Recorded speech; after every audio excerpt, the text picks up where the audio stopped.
ஏய் ஐஸ்கிரீம் சாப்பிடலாமா? இல்ல வேணாம். நான் தானே வாங்கி தரவா? சரி.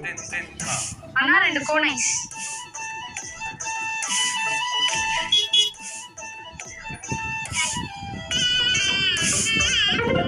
ஜிபே பண்ணியாச்சுண்ணா. டேய் ஸ்ப்ரிங் பொட்டேட்டோ சாப்பிடலாமா? வேணாம். வாடா. அக்கா 2 ஸ்ப்ரிங் பொட்டேட்டோ.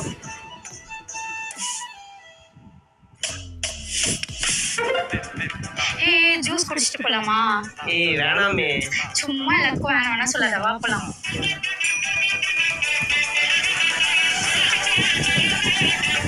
அண்ணா 2 ரோஸ் மில்க்.